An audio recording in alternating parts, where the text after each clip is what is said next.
നമസ്കാരം. ഞാൻ ഹരിപ്പാട് KS പണിക്കർ. ഇന്ന് ചർച്ച ചെയ്യപ്പെടുന്നത് വളരെ പ്രധാനപ്പെട്ട ഒരു വിഷയമാണ്. ഈ വിഷയം പലയിടത്തും സംശയാസ്പദമായ രീതിയിൽ വീക്ഷിക്കപ്പെട്ടിട്ടുണ്ട്. അതുപോലെ തന്നെ ആത്മീയ തലത്തിൽ ഉന്നതി നേടുന്നതിന് മാർഗ തടസ്സമായി നിന്ന ഒരു പ്രധാനപ്പെട്ട വിഷയമാണ് നമ്മൾ ചർച്ച ചെയ്യപ്പെടുന്നത്. അത് മറ്റൊന്നുമല്ല, സ്ത്രീ പുരുഷ ബന്ധത്തെക്കുറിച്ച് ആത്മീയതയിൽ ആചാര്യന്മാരും അതുപോലെ തന്നെ പല ഗ്രന്ഥങ്ങളും വളരെയധികം പ്രാധാന്യം കൊടുത്ത് പറയപ്പെടുന്ന ഒരു വിഷയമാണ് സ്ത്രീ പുരുഷ ബന്ധം, അല്ലെങ്കിൽ ലൈംഗികത എന്നൊക്കെ നമ്മൾ പറയുന്ന ആ വിഷയം എത്ര കണ്ട് ആത്മീയ തലത്തിലേക്ക് ഉയരുന്ന വ്യക്തിക്ക് സ്വാധീനം ചെലുത്തുന്നുണ്ട്, അല്ലെങ്കിൽ മാർഗ തടസ്സമായി നിൽക്കുന്നുണ്ട് എന്നതിനെക്കുറിച്ചാണ് ഇന്ന് നമ്മൾ ചർച്ച ചെയ്യുന്നത്. ഏത് ഗ്രന്ഥം എടുത്തു നോക്കിക്കഴിഞ്ഞു കഴിഞ്ഞാലും അതിനകത്തിൽ സിലബസി അല്ലെങ്കിൽ ബ്രഹ്മചര്യം എന്ന വിഷയത്തെക്കുറിച്ച് വളരെയധികം പ്രാധാന്യം കൊടുത്തും ഊന്നൽ കൊടുത്തും പറഞ്ഞിട്ടുണ്ട്. ഇത് പലയിടത്തും വിമർശനാത്മകമായ രീതിയിൽ മുന്നോട്ട് പോയൊരു വിഷയം കൂടിയാണ്. ഈ വിഷയത്തെ ഞാൻ അവതരിപ്പിക്കുമ്പോൾ അല്ലെങ്കിൽ ചർച്ച ചെയ്യപ്പെടുമ്പോൾ ഒരുപക്ഷെ പല കോണിൽ നിന്നും പല വ്യക്തികളിൽ നിന്നും പ്രത്യേകിച്ചും ആത്മീയ തലത്തെ മാത്രം ഉൾക്കൊണ്ടുകൊണ്ട് അല്ലെങ്കിൽ ആത്മീയ തലത്തിലേക്ക് മാത്രം മുന്നോട്ട് പോകുന്ന വ്യക്തി, അവർക്ക് ഉണ്ടാകാവുന്ന ഒരു അസാരസ്വത അതും കൂടി കണക്കിലെടുത്തുകൊണ്ടാണ് ഞാൻ ഇന്നത് പറയാൻ ഉദ്ദേശിക്കുന്നത്. ഇവിടെ പല ഗ്രന്ഥങ്ങളിലും അല്ലെങ്കിൽ പല വ്യക്തികളും, ഈ തലത്തിലേക്ക് ഉയർന്ന വ്യക്തികൾ പോലും പറയുന്ന ചില കാര്യങ്ങൾ എത്ര കണ്ട് ശരിയാണെന്നും അതിനെ നമുക്ക് എങ്ങനെ തരണം ചെയ്യാൻ പറ്റും എന്നതിനെക്കുറിച്ചുമാണ് ചർച്ച ചെയ്യുന്നത്. ബ്രഹ്മചര്യം എന്ന് പറയുന്നത് പലയിടത്തും, പ്രത്യേകിച്ച് യോഗയിലും ഇതിനെപ്പറ്റി പറയുന്നുണ്ട്. ആദ്യത്തെ യമത്തിൽ തന്നെ പറയുന്നുണ്ട്. യമനിയമ ആസനങ്ങളിൽ യമത്തിൽ തന്നെ ബ്രഹ്മചര്യത്തെക്കുറിച്ച് പരാമർശമുണ്ട്. എവിടെയും ബ്രഹ്മചര്യം വളരെയധികം ഓരോ വ്യക്തിയെയും ആത്മീയ തലത്തിലേക്ക് കയറുന്നതിന് പിന്നോക്കം വലിക്കുന്ന ഒരു വിഷയമായിട്ട് ആവിർഭവിച്ചിട്ടുണ്ട്. അങ്ങനെ തന്നെ പോയിട്ടുണ്ട്. ഇത് എന്താണ് ഇങ്ങനെ സംഭവിക്കുന്നത്? ഇങ്ങനെ സംഭവിച്ചാൽ എന്താണ് നമുക്ക് മുന്നോട്ട് ഉള്ള ഗമനം, നമ്മുടെ ഒഴുക്ക് നിന്നു പോകുമോ? ഇതൊക്കെ അറിയേണ്ടത് അനിവാര്യമാണ്, അത്യാവശ്യമാണ്. സാധാരണ ജനങ്ങൾ ആത്മീയതയിലേക്ക് കടക്കുന്നതിന് തടസ്സവും ഭയവും ഉണ്ടാക്കുന്ന ഒരു വിഷയമാണ് ബ്രഹ്മചര്യം എന്ന് പറയുന്നത്. അതുകൊണ്ടാണ് ഞാൻ ഇന്ന് ഈ വിഷയത്തെക്കുറിച്ച് വളരെ ഗഹനമായ രീതിയിൽ പഠിക്കുകയും അതുപോലെ തന്നെ അതിനെ കുറേയൊക്കെ ആ ഒരു തലത്തിൽ കടന്നു പോകാൻ സഹായിക്കുന്ന രീതിയിലുള്ള മാർഗദർശനം പറ്റുമോ എന്നുള്ള ഒരു ആഗ്രഹവും, അല്ലെങ്കിൽ തരാൻ പറ്റും എന്നുള്ളൊരു ആഗ്രഹവും ഉള്ളതുകൊണ്ടാണ് ഞാൻ ഈ ചർച്ച ഇന്ന് തുടങ്ങുന്നത് തന്നെ. ഭഗവത്ഗീതയിൽ ഇതിനെക്കുറിച്ച് പറഞ്ഞിട്ടുണ്ട്. ഞാനിപ്പോൾ പറഞ്ഞു, യോഗയിൽ പതഞ്ജലി മഹർഷി അദ്ദേഹത്തിന്റെ ഗ്രന്ഥത്തിലും ഇതിനെക്കുറിച്ച് പറഞ്ഞിട്ടുണ്ട്. എന്നാൽ നാം അറിയേണ്ട വളരെ പ്രധാനപ്പെട്ട ഒരു കാര്യം എന്ന് പറഞ്ഞാൽ, നാം ഒക്കെ എന്ന് പറഞ്ഞാൽ ഇവിടെ ഭൂജാതരായിരിക്കുന്നത് കാമത്തിൽ കൂടി മാത്രമാണ്. ഒരു ഇച്ഛയുണ്ടായാൽ മാത്രമേ അടുത്ത തലങ്ങളിലേക്ക് ആ വ്യക്തി എന്താണോ ആഗ്രഹിച്ചു വന്നത് സാധിച്ചെടുക്കാൻ പറ്റും. ഒരു ഇച്ഛയാണ് ഇതിന്റെ പിന്നിൽ പ്രവർത്തിക്കുന്നത്. പിന്നൊരു കർമ്മം ഉണ്ടാകണം, കർമ്മത്തിൽ കൂടി സഫലത നേടുക എന്നുള്ളതാണ്. അപ്പോൾ ആദ്യത്തെ ഇച്ഛ തന്നെ കാമത്തിൽ കൂടിയാണ് തുടങ്ങുന്നത്. എന്തുകൊണ്ട് അങ്ങനെ തുടങ്ങുന്നു? പ്രകൃതി വംശവർദ്ധനവിന് നൽകിയിരിക്കുന്ന അതിപ്രാധാന്യമായ ഒരു സംഭവമാണ് ഈ ഇച്ഛ, ആഗ്രഹം എന്ന് പറയുന്നത്, അല്ലെങ്കിൽ കാമം എന്ന് പറയുന്നത്.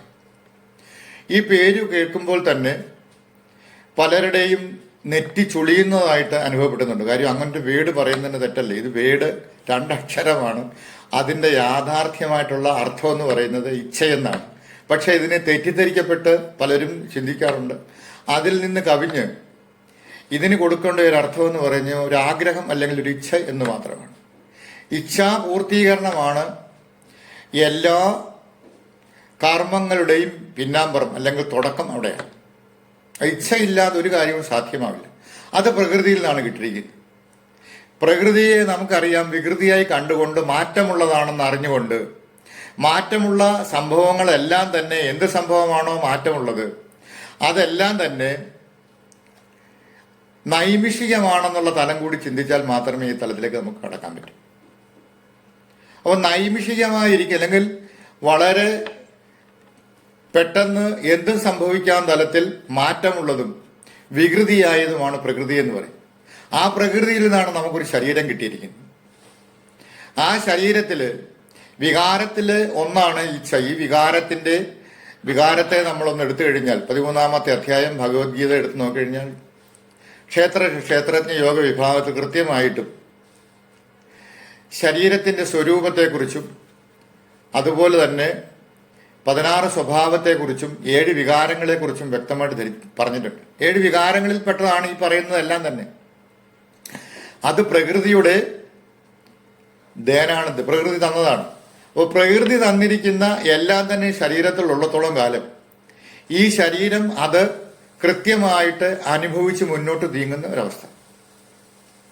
എന്തുകൊണ്ടാണ് ആചാര്യന്മാർ ഇതിനെ വളരെ ശ്രദ്ധാപൂർവം നിഷ്കർഷിച്ചുകൊണ്ട് ഇതിനെ നിയമനം ചെയ്തുകൊണ്ട് അല്ലെങ്കിൽ ഇല്ലാതാക്കിക്കൊണ്ട് മുന്നോട്ട് നീങ്ങാൻ പറഞ്ഞതിന്റെ പ്രധാന തത്വം എന്ന് പറഞ്ഞു കഴിഞ്ഞാൽ, എന്താണോ നാം ചെയ്യുന്നത് മനസ്സുകൊണ്ട് ചെയ്യുന്നത്, ഇന്ദ്രിയങ്ങളിൽ കൂടി മനസ്സുകൊണ്ട് എന്തെല്ലാം നമ്മൾ ചെയ്യുന്നുണ്ടോ, മനസ്സിന് 2 തരത്തിലുള്ള അനുഭവങ്ങൾ എപ്പോഴും ഉണ്ടാകാറുണ്ട്. ഒന്ന് രാഗം, മറ്റേത് ദ്വേഷം.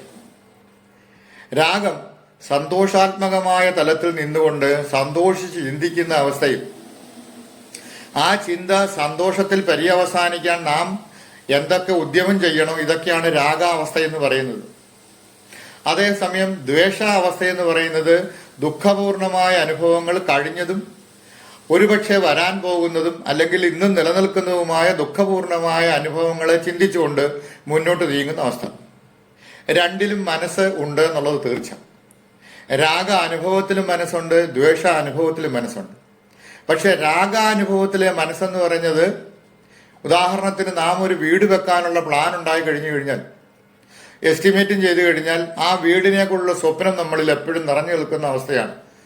അറിഞ്ഞ ആഹ്ലാദിക്ക് ഇന്നടത്ത് ബെഡ്റൂം വരണം, ഇന്നടത്ത് ടോയ്ലറ്റ് വരണം, ടോയ്ലറ്റ് ഇങ്ങനെയായിരിക്കണം പണിയേണ്ടത്, അതുപോലെ പൂമുഖം ഇങ്ങനെയായിരിക്കണം ഉണ്ടായിരിക്കേണ്ടത്. അത് ഓർത്തോർത്ത് സന്തോഷിക്കുന്ന അവസ്ഥ നടന്നിട്ടില്ല, സ്വപ്നത്തിലാണ്, ചിന്തയിൽ കൂടിയാണ്. അതിനെ രാഗമെന്ന് പറയും. അതേസമയം കഴിഞ്ഞു പോയതിൻ്റെയും രാഗമെന്ന് പറയാം. കഴിഞ്ഞുപോയ സന്തോഷങ്ങളെ ഓർത്തോർത്ത് ചിന്തിക്കുന്നതും രാഗമെന്ന് പറയാം. എന്നാൽ ദുഃഖപൂർണമായ ഒരു കഥ, ഒരു പാസ്റ്റ് ഉണ്ടായിരുന്നു, ഒരു ഭൂതകാലം ഉണ്ടായിരുന്നു, അതിനെ വല്ലപ്പോഴും ചിന്തിച്ച് അതിൽ കൂടി കടന്നു പോകുന്ന അവസ്ഥയാണ് ദ്വേഷാവസ്ഥ. ഈ ദ്വേഷാവസ്ഥ, ദുഃഖാവസ്ഥ ഇന്നും ഉണ്ടാകാം, പ്രസന്റും ഉണ്ടാകാം, ഫ്യൂച്ചറും ഉണ്ടാകാം. വരാൻ പോകുന്നതിനെക്കുറിച്ച്, ദുഃഖത്തെക്കുറിച്ച് ചിന്തിക്കുന്നത് വളരെ ചുരുക്കം ആളുകൾ മാത്രമേ ഉള്ളൂ.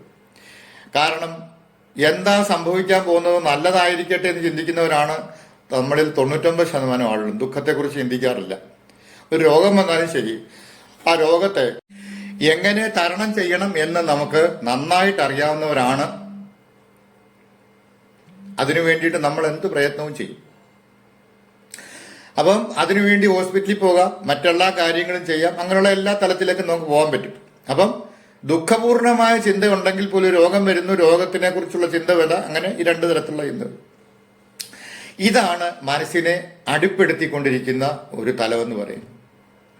ഒരു നിമിഷം മതി നമ്മുടെ മനസ്സിനെ നമുക്ക് അടിപ്പെടുത്തൽ, നമ്മൾ തന്നെ അടിപ്പെടുത്താനുള്ള ഒരു അവസരം കൊടുക്കുകയാണ് ചെയ്യുന്നത്. ഇതിൽ നിന്നും മുന്നേറാവാതെ ഒരു വ്യക്തിക്കും ശാശ്വതമായ ഒരു പരിഹാരം കണ്ടെത്താൻ സാധ്യമല്ല. ഇത് തന്നെയാണ് ആചാര്യന്മാരും പറഞ്ഞു. അതാണ് ഞാനിവിടെ നിന്ന് സംസാരിക്കാൻ പോകുന്നത്. ആദ്യത്തെ എന്ന് പറഞ്ഞു കഴിഞ്ഞാൽ, നാം എന്തൊക്കെയാണോ പ്രവൃത്തികൾ ചെയ്യുന്നത്, കർമ്മം ചെയ്യുന്നത്, നമുക്ക് പറ്റുന്ന അബദ്ധം എന്ന് പറഞ്ഞാൽ ഈ കർമ്മത്തിൽ നമ്മൾ ഏർപ്പെടുന്ന കർമ്മത്തിൽ, അത് സന്തോഷമായാലും ദുഃഖമായാലും ശരി, അതിനെ നമ്മൾ കൂട്ടുപിടിച്ച് അറ്റാച്ച്മെന്റിലേക്ക് പോകുന്ന ഒരു സ്ഥിതി ശേഷം നമ്മളിൽ ഉണ്ടാവാറുണ്ട്. മറക്കാതിരിക്കുന്ന അവസ്ഥ. സ്മൃതിയിലേക്ക് കടത്തിവിടുന്ന ഈ ഓരോ ചിന്തകളും പിന്നെ ഏതെങ്കിലും ഒരു അവസരത്തിലെടുത്ത് നമുക്ക് പ്രയോജനപ്പെടുത്തേണ്ട അവസ്ഥയിലാണ് സ്മൃതി വരുന്നത്. പക്ഷെ ഇതിന്റെ ആവശ്യമേ ഇല്ല എന്നാണ് ഞാൻ പറഞ്ഞു വരുന്നത്. സ്മൃതി ആവശ്യമാണ്.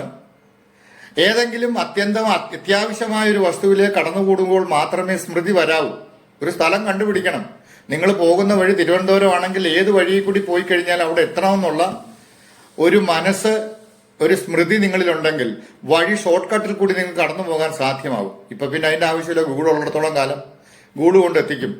പണ്ടെന്ന് പറഞ്ഞാൽ ഗൂഗിൾ ഇല്ലാത്ത സമയത്ത് നമ്മൾ ഓർത്ത് വെച്ച് ഇന്ന സ്ഥലത്തു കൂടിയാണ് ഇത് പോകേണ്ടത്. അപ്പോൾ ഓർമ്മ ആവശ്യമാണ്.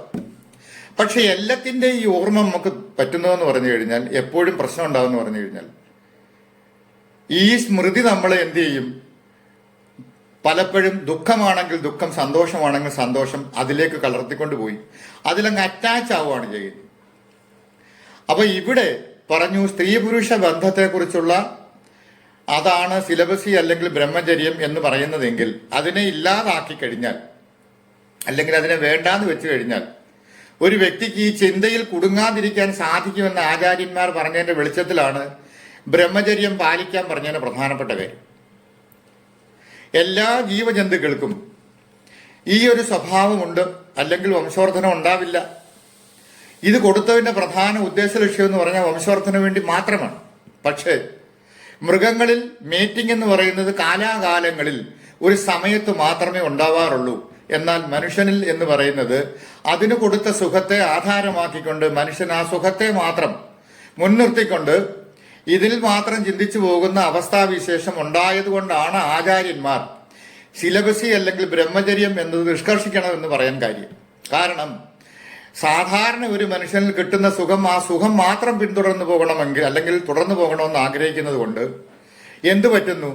ഈ സുഖത്തിൽ മാത്രം ഉറച്ചു നിൽക്കുന്ന മനസ്സ് മറ്റ് കാര്യങ്ങളിൽ വ്യാപൃതമല്ലെങ്കിൽ ചെയ്യേണ്ട ഭൗതിക തലത്തിൽ നാം അനുഷ്ഠിക്കേണ്ട കാര്യങ്ങളിൽ പോലും അനുഷ്ഠിക്കാതെ സ്വയം നമ്മൾ ഇതിന് കീഴ്പ്പെട്ടു പോകുന്ന അവസ്ഥ.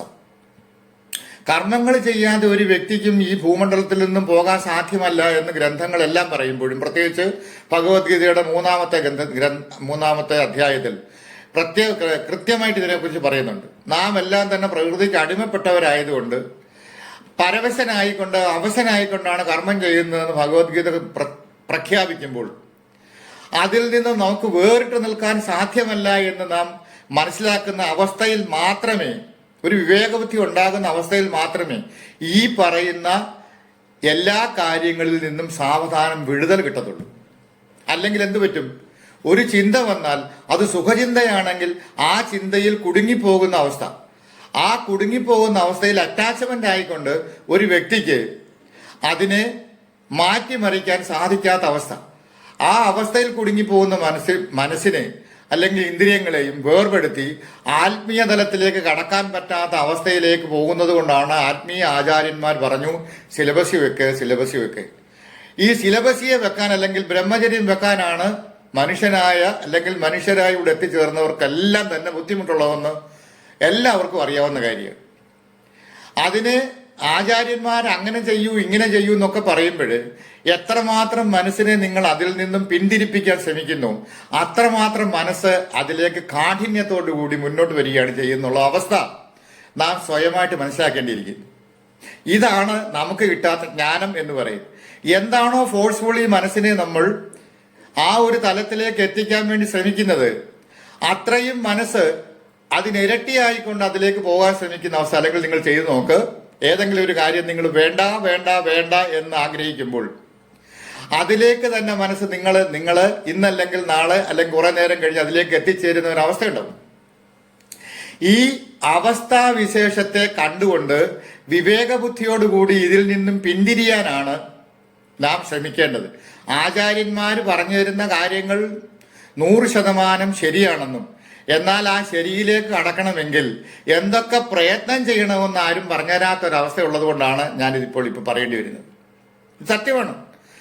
ഈ രണ്ട് കാര്യങ്ങൾ രാഗദ്വേഷങ്ങളിൽ നിന്നും പിന്തിരിയാതെ ഒരു വ്യക്തിക്കും ഈ തലത്തിലേക്ക് എത്തിച്ചേരാൻ സാധ്യമല്ല എന്ന് വ്യക്തമായിട്ട് നാം പ്രവൃത്തിയിൽ കൂടി നമ്മുടെ കർമ്മങ്ങളിൽ കൂടി അറിയേണ്ടതായിട്ടുണ്ട്. അതുകൊണ്ടാണ് ഈശാവാസ ഉപനിഷത്തിന്റെ 3-ാമത്തെ ശ്ലോകം കൃത്യമായിട്ട് പറയുന്നത് നീ ഇവിടെ വന്നത് കർമ്മം ചെയ്ത് ജീവിച്ചു, പ്രാരബ്ധ ശരീരം കിട്ടിയിരിക്കുന്നത് നീ കർമ്മം ചെയ്ത് ജീവിച്ചു പോകുന്നതിന് വേണ്ടിയിട്ടാണ്. കർമ്മം ചെയ്യാതെ ഒരു വ്യക്തിക്കും മാറി നിൽക്കാൻ സാധ്യമല്ല എന്ന് ഗ്രന്ഥങ്ങളും നമുക്കും വ്യക്തമായിട്ട് അറിയാം.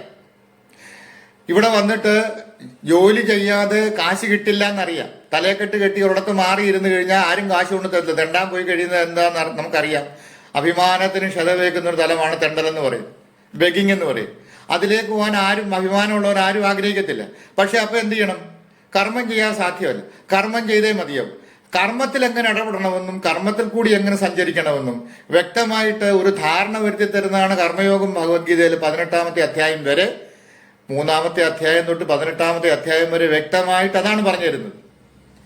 അവ കർമ്മം ചെയ്യരുതെന്ന് ആരും പറയുന്നില്ല.